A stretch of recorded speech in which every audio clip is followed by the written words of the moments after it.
Thank you for joining the U.S. Army Corps of Engineers Northwestern Division for our second Missouri River Basin Water Management Conference call for 2015. I am Serena Baker, and I will be moderating today's call.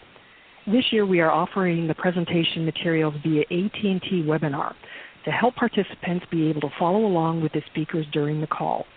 Please remember that these calls are provided as a courtesy to our stakeholders, congressional representatives, tribal and government officials, and the media.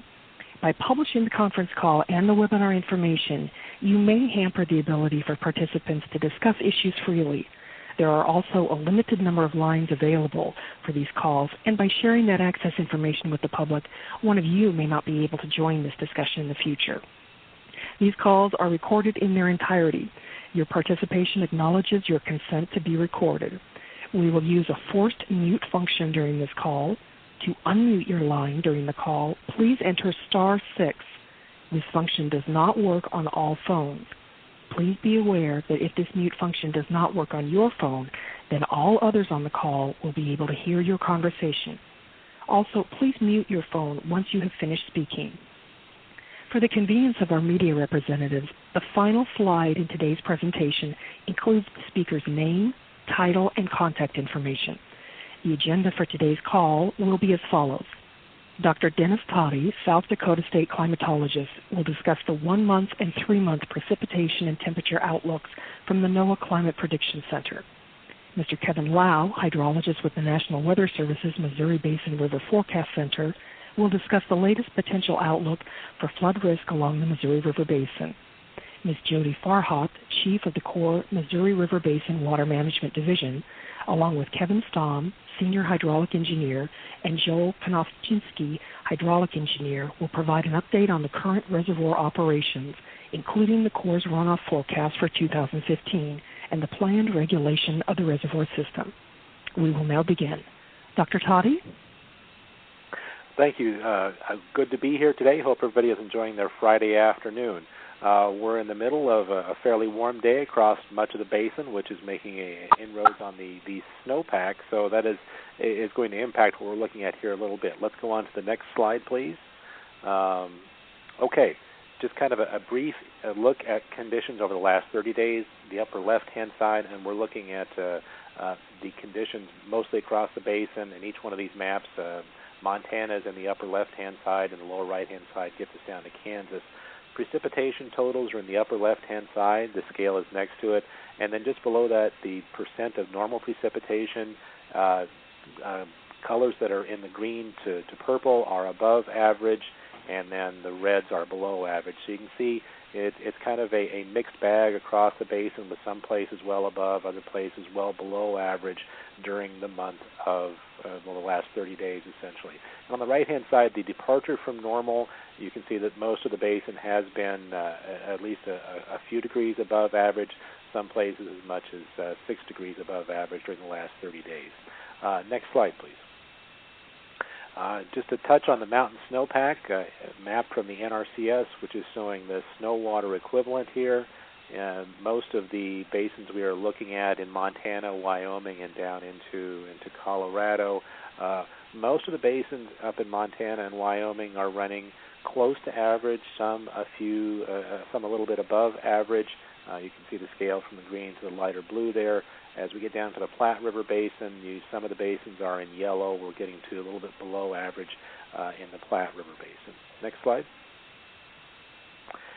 This is the Plains snowpack, and we're looking at the SWE, the snow water equivalent, across the plains. This is as of yesterday. Given the temperatures that we are experiencing today, probably has been some fairly significant changes in how this would look if we were to pull this map off today.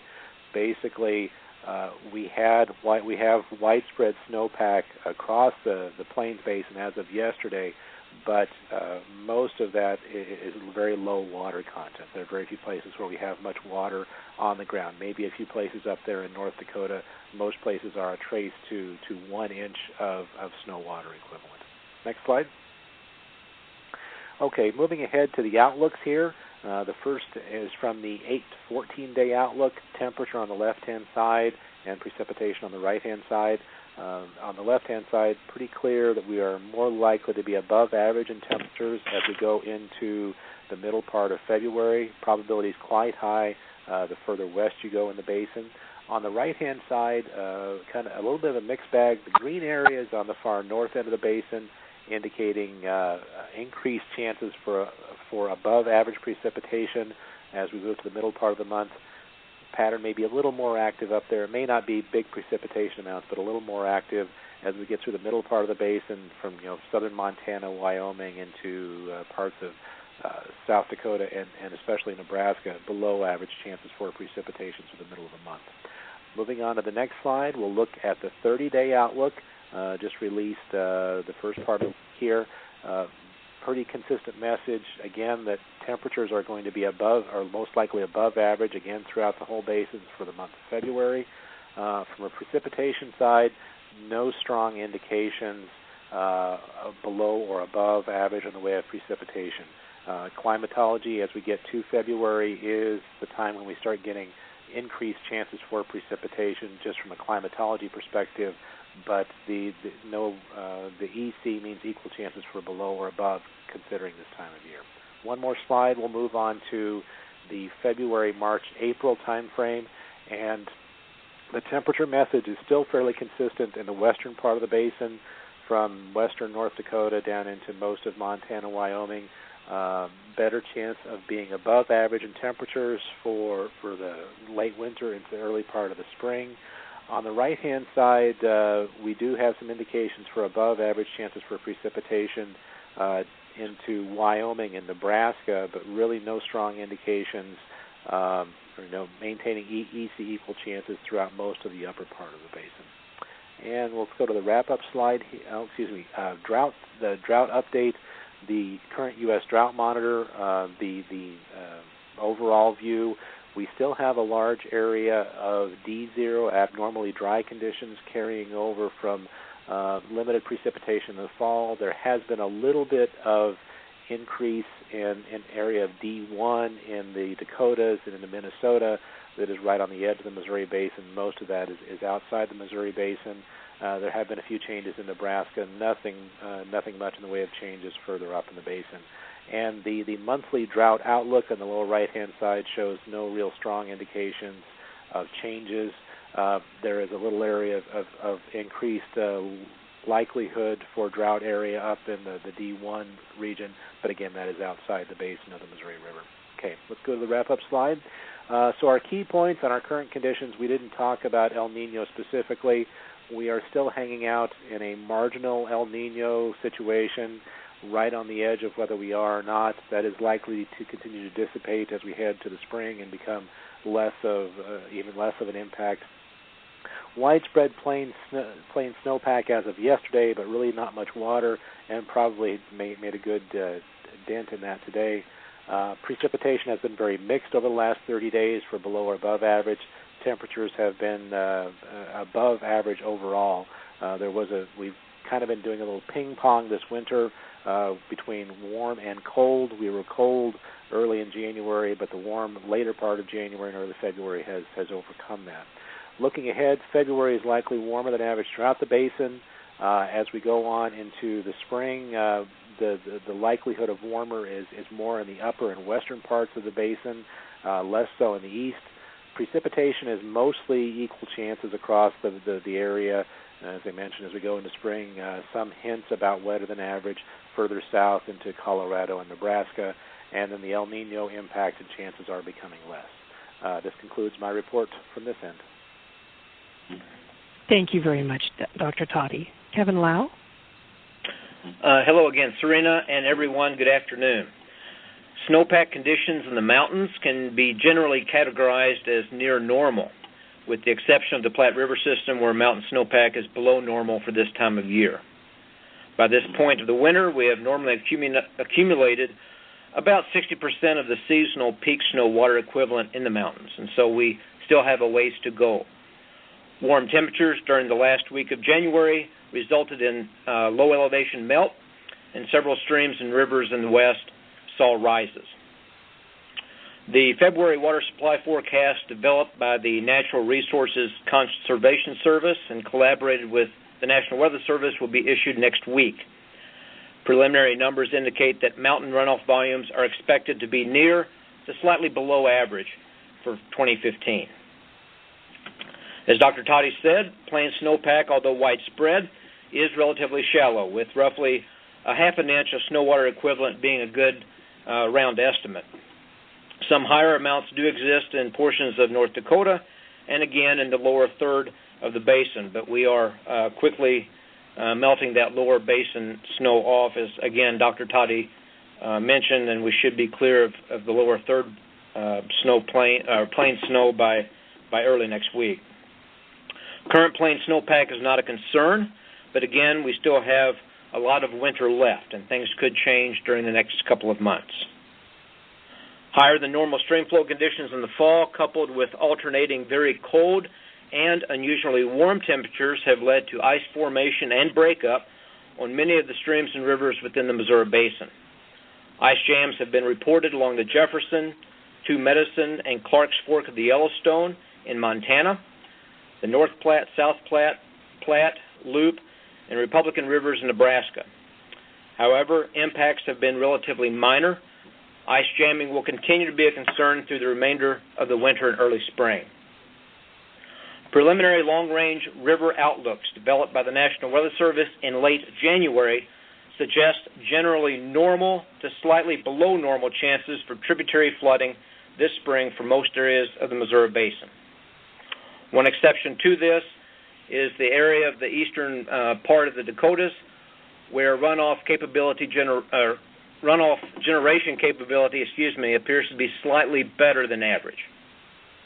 The National Weather Service will be issuing its first official spring flood outlook on Thursday, February the 19th, which will provide the first official National Weather Service quantification of flood threat potential for this spring and early summer. Thank you, and this concludes the Weather Service Flood Potential Brief. Thank you, Kevin. Jody, we'll turn it over to you and your team next. Okay, good afternoon. Thanks for joining us on the call today. We appreciate your participation and look forward to working with you this year. Flood control remains the Corps' primary consideration as we move into 2015. In a moment, two of the senior engineers in my office will describe the latest runoff and reservoir regulation forecasts, which were posted on the web earlier this week. As you listen to the reports, and as you've already heard, it's important to keep in mind that it's still early. At the present time, the plains and mountain snowpack are near average, and therefore so is our latest runoff forecast. But we still have more than 2 months remaining in the snow accumulation season, and conditions could change significantly in the coming months. So now Kevin Stamm will discuss the updated 2015 runoff forecast, and he'll be followed by Joel Konopczynski, who will discuss the planned reservoir regulation based on that runoff forecast. Go ahead, Kevin. Okay, thank you, Jody. The February 1, 2015 forecast for runoff above Sioux City is 25.5 or 25.5 million acre-feet, which is 101% of normal. Above Gavins Point Dam, we are forecasting 23.3 million acre-feet, also 101% of normal. January runoff was 178% of normal due to much warmer than normal temperatures that melted the plain snowpack and thawed most Missouri River tributaries. This additional runoff in January is runoff that would normally occur in late February and March during the normal time of the spring thaw. Factors taken into consideration while preparing the 2015 forecast include January runoff, continuing drought in some portions of the upper basin, and soil moisture conditions, winter precipitation and stream flow, plain snowpack, mountain snowpack, and NOAA's Climate Prediction Center's monthly and seasonal temperature and precipitation outlooks. Plain snowpack covers much of the upper basin and ranges from 0 to 1 inch amounts of snow water equivalent, or SWE, with a few areas greater than 1 inch due to the recent snowfall. And this is best depicted in the lower figure, or the lower picture of the plain snowpack dated February 5th, 2015. The mountain snowpack water content as inches of water equivalent are shown for the mountain basins above Fort Peck and from Fort Peck to Garrison.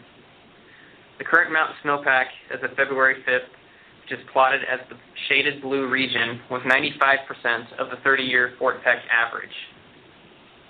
the mountain snowpack in the Fort Peck to Garrison Reach was 101% of the 30-year average. Last year at this time, mountain snowpack was 106% of average above Fort Peck and 111% of average for the Garrison Reach. Normally, by February 1st, about 64% of the eventual peak snowpack accumulates, and snowpack normally peaks around April 15th. So there are more than 2 months remaining in the mountain snowpack accumulation season. Overall, the current forecast factors in February runoff will be above normal, while March and April runoff is forecast to be slightly below normal. May, June, July runoff is forecast to be near normal. So in summary, the 2015 calendar year runoff forecast is 25.5 million acre-feet, or 101% of normal. This forecast has been posted to our website, and at this time, I'm going to turn it over to Joel Konopchinsky to discuss the reservoir system regulation in 2015. Thank you, Kevin. Next. On January 15th, the reservoir system storage hit 55.9 million acre-feet, or 0.2 million acre-feet below the base of the annual flood control zone. This means that all the stored 2014 floodwaters have been evacuated from the system. A warm-up in the basin in late January caused some of the runoff that normally comes into the reservoir system in March and April to show up early. With the early start of the 2015 runoff season, the system storage is currently at 56.5 million acre-feet, or 0.4 million acre-feet, into the 16.3 million acre-feet of available flood storage. Gavin's Point releases have ranged from 17,000 CFS to 20,000 CFS so far this winter due to above-normal runoff and a series of cold weather systems that have moved through the region. Releases have been increased during these periods to offset water that would be locked up during the formation of river ice. Releases from Gavin's Point are currently 19,000 CFS and are expected to remain near that rate through February. Garrison releases were set at 16,000 CFS in December in anticipation of the river freezing edge. After stages in the Bismarck area stabilized, releases were gradually increased to the current release of 23,000 CFS and will remain near that rate through February, downstream conditions permitting. Now moving on to the monthly simulations or studies. The basic simulation uses the runoff forecast that Kevin just discussed. Due to the amount of variability in the precipitation and other hydrologic factors that can occur over the next several months, we also develop an upper and lower runoff that are then used in the upper and lower basic simulations. These simulations provide a range of reservoir elevations and releases that may be expected under the different runoff scenarios. The discussion to follow will focus on the basic or most likely runoff forecast. Information on the other runoff simulations is posted on our webpage. Next slide.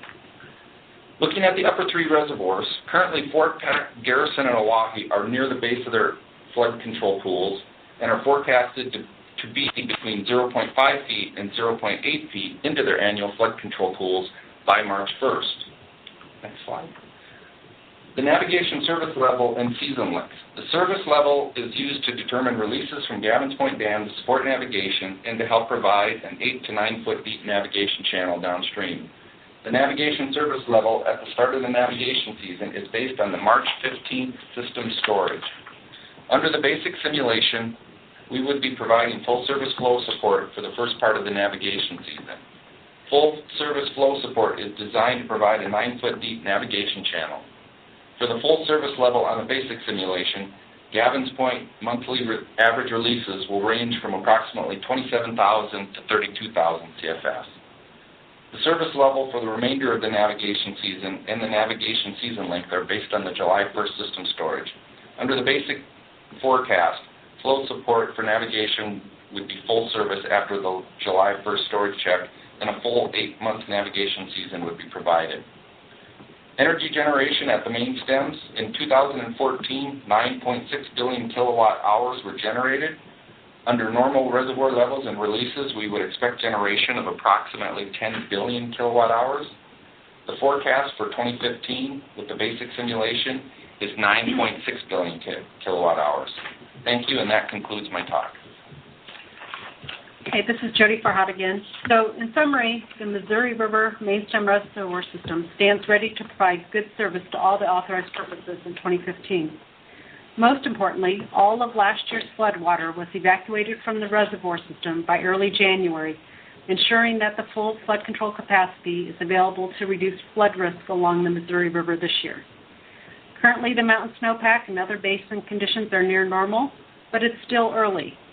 Floods can and will occur regardless of basin conditions, including ice-induced flooding in the winter and flooding due to spring and summer thunderstorms, particularly along the lower Missouri River, which cannot be mitigated by the operation of the main stem reservoirs. We'll continue to monitor the conditions in the basin and will make any necessary release adjustments as the spring unfolds. That concludes my remarks. Back to you, Serena. Thank you, Jody. Questions will now be fielded by state in alphabetical order for the Corps, Dr. Toddy and Mr. Lau. We'll begin in Iowa. Are there any questions from congressional delegation members? Any questions from tribal members in Iowa? State officials or local government? Any questions from the Iowa press? Please remember you will have to press *6 to unmute your line. Hearing none, we'll move to the state of Kansas. Are there any questions from congressional delegation members in Kansas? Any questions from Kansas tribal members? State officials, local government in Kansas? Or the Kansas press? Hearing none, we'll move to the state of Missouri. Are there any questions from congressional delegation members in Missouri? Tribes? State officials or local government in Missouri? Any questions from the Missouri press? Okay, hearing none, we'll move to the state of Montana. Just a reminder, you'll have to press *6 to unmute your line. Are there any questions from congressional delegation members in Montana? Any questions from tribes? State officials or local government in Montana? Questions from the Montana press? Hearing none, we'll move to the state of Nebraska. Are there any questions from congressional delegation members in Nebraska? Tribes? State officials or local government from Nebraska? How about the Nebraska press? Hearing none, we'll move to the state of North Dakota. Are there any questions from congressional delegation members from North Dakota? Tribes? State officials or local government? How about the North Dakota press? Hearing none, we'll move to the state of South Dakota. Are there any questions from congressional delegation members from South Dakota? Tribes? State officials or local government in South Dakota? Or the South Dakota press? Hearing none, we'll move to the state of Wyoming. Are there any questions from congressional delegation members in Wyoming? Tribes? State officials or local government? Any questions from the Wyoming press?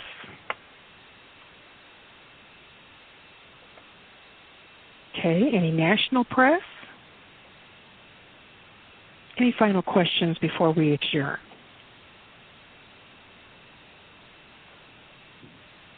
All righty, hearing none. The Corps of Engineers is committed to maintaining open lines of communication. The next call and webinar is scheduled for Friday, March 6th at 1 p.m. Central Standard Time.